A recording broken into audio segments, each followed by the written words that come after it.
We who are Caucasians, we chose to evolve a mustache, a beard, and also sometimes baldness.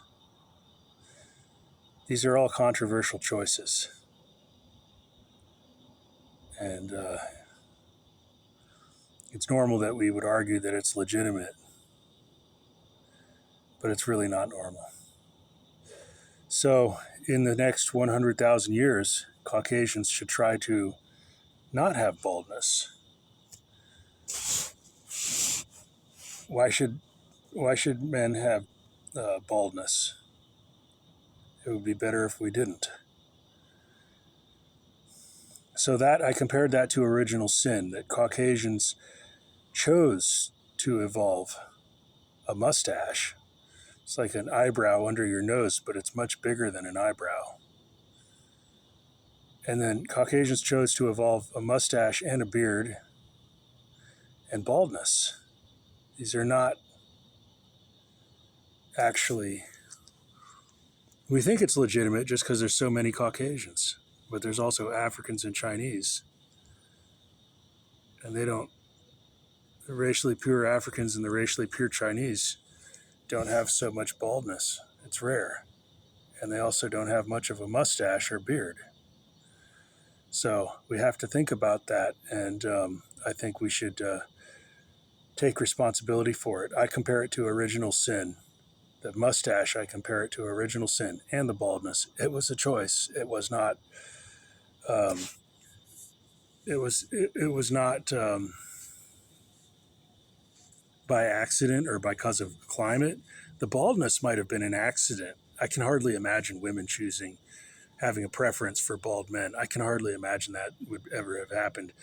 And it might have been because Caucasian men were wearing hats so much that the baldness became normal and less difficult under a hat.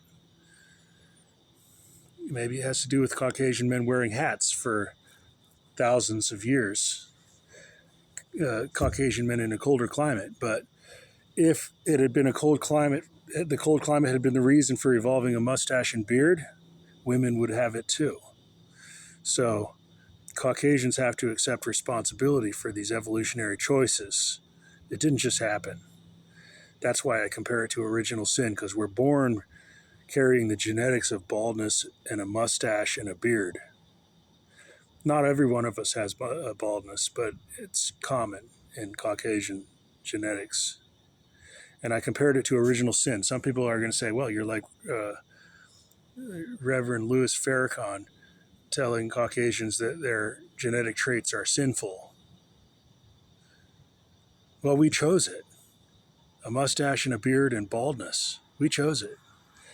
Maybe the women chose to tolerate bald men, and it might have been that baldness occurred from wearing hats. And women didn't prefer bald men, but they chose to tolerate bald men, but because men were wearing hats, concealing their baldness from women. So it was really men wearing hats. But the mustache and the beard, women have to claim some responsibility for that, and men too, choosing to legitimize a mustache and beard. That didn't just happen. If it was the cold climate that caused us to evolve a mustache and beard, then women would have a mustache and beard also. So we have to accept responsibility for the mustache and the beard. And does that make me sound like Louis Farrakhan to say Caucasians have these strange genetic choices in our heritage? All right, that's all for this video.